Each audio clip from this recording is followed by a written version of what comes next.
The Rise and Shine podcast series is made possible by the generous support of Bonnie Vozar of Chicago, Illinois. He didn't stop playing. He didn't restring his instrument. He improvised other notes so that he could continue on. And then he simply said, "Ladies and gentlemen, the mark of an artist is to learn to make music with the strings you have left." This is Rise and Shine, a podcast that offers timeless wisdom and uplifting meditations to fill your heart, feed your soul, and start your day on a positive note. Here is Adrienne Gold-Davis. I walk to shul every week, the very same route. I've been making this same trek for over 25 years. It's a 35, 40, depends who I'm walking with, sometimes 45-minute trek.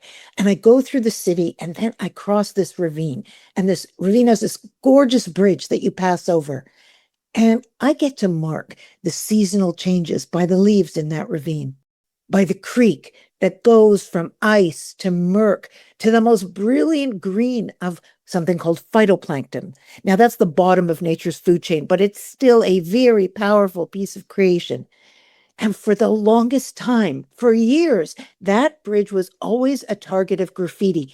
It seemed like every single week there was another desecration, a gang sign, a political statement, and they would mark it with paint between the concrete posts that was, over towards the sides of the bridge. And then the following week, the whole thing would be repainted over, but within days, it would start all over again.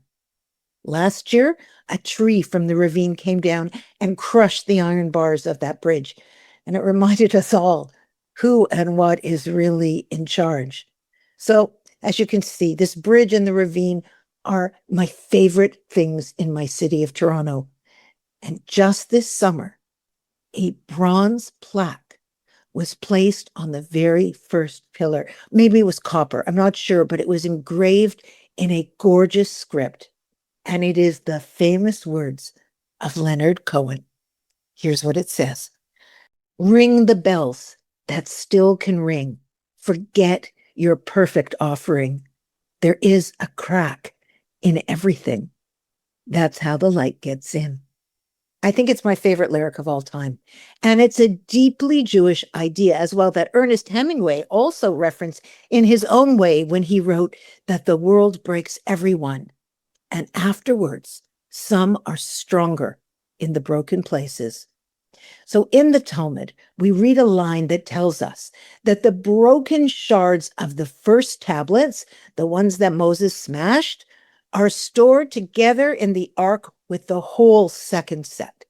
So remember, he brought them down from Mount Sinai, engraved by our Creator, and he saw that the Israelites had built this idol, a golden calf, because they thought Moses wasn't coming back. And they needed some kind of physical manifestation of his leadership. So they reverted to the idolatrous ways of Egypt. So when Moses comes down and sees, he immediately smashes the tablets. And then he goes back up Mount Sinai to try and get forgiveness for our nation and bring down the second set of tablets. Well, what happened to those broken tablets? Why weren't they buried, as is the custom with Jewish law? If something is holy, it is buried. The Talmud tells us that the Ark of the Covenant contained both the second complete set of tablets and the broken pieces of the first set. And we can understand this to mean that God holds both our successes and our broken pieces with reverence, that God loves a broken vessel, because this is life. This is maturity. It means we ourselves, in the arcs of our hearts, will have to carry both the broken and the whole. You'll live with joy in one area and misery in another part of your life. And as you navigate this confounding dichotomy, you learn there's a nuance and a resilience that has made our people who we are. Rabbi Menachem Mendel of Kotsk once said that nothing is more whole than a broken heart. This is meant to teach us that human imperfection and heartbreak can allow for an even deeper connection to our Creator. Many years ago, I read a story about Yitzhak Perlman, the famous violinist, who, while playing his $1 million Stradivarius violin to a filled to capacity concert hall, heard one of the snaps really loudly of his strings, and he didn't stop playing. He didn't restring his instrument. He just paused for a minute. And then he continued on with his famous concerto and found the notes on the other strings where it was possible, or he ad-libbed or adapted, improvised other notes so that he could continue on. And the audience was overwhelmed with his mastery. The audience recognized that what they witnessed that night was the marvel of true artistry. No one thought you could make that kind of music on a 3-string violin, but they underestimated our Yitzhak Perlman, because here was a man whose body had been broken with polio, and he understood what Leonard Cohen and Hemingway and the Talmud is saying. He accepted the thunderous applause, and then he simply said, "Ladies and gentlemen, the mark of an artist is to learn to make music with the strings you have left." Over the last few months, we've watched endless footage of Israelis moving through their lives in war, rushing into shelters, but also getting married in them, if necessary, lying with their hands over their heads at the side of the road, but also dancing and singing in their safe rooms, saying they still feel safer in Israel than anywhere in the world. They live a life of resilience, and most importantly, they live in reality because they understand things can be broken and whole at the same time. There is a crack in everything. They understand, living in that land, the things that we don't. We get so galled, so shocked when things fall apart, when they're difficult. We believe that life is, or at least should be, an effortless, comfortable, incident-free place. You know, Rabbi Noah Weinberg used to say that the opposite of pain is not pleasure. The opposite of pain is no pain. It's comfort. And that we'll be comfortable when we leave this world. And the comfort is often the enemy of growth. Brene Brown has taught us that vulnerability can be the birthplace of innovation, creativity, and change. And while it often involves pain and risk, it's also the source of love, belonging, joy, and courage. The Israeli people are indeed stronger in their broken places, the most innovative, creative, resilient people who have contributed exponentially more to the entire world than our small numbers would imply. So back to my bridge. Since that gorgeous plaque was erected, there's one on each end of the bridge, I have not seen any more graffiti.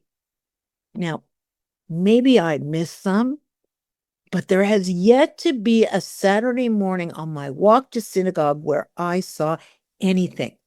And definitely no one has tagged the plaque itself. And I asked myself, why? Could it be that seeing beauty and truth written clearly in front of you might call out to our better, more soul-forward natures? Could it be that Simon and Garfunkel were onto something when they sang those words, that the words of the prophets are written on the subway walls? This week, can we consider choosing a phrase, a proverb, a piece of wisdom that resonates with us and post it where we can see it as we begin our days, not online, on a piece of paper stuck to a wall, to your mirror? Let it encourage you to erase the graffiti that lives for free in our brains, that we are so often littered with, and replace it with aspirations to cross the many bridges of our day with courage, resilience, and grace. And that's how the light will get in. Thanks for listening to Rise and Shine. Don't forget to rate, review, and subscribe to Momentum Podcasts on Apple, Spotify, or wherever you get your podcasts. Join Adrienne again next time for more timeless wisdom and uplifting meditations that fill your heart, feed your soul, and start your day on a positive note.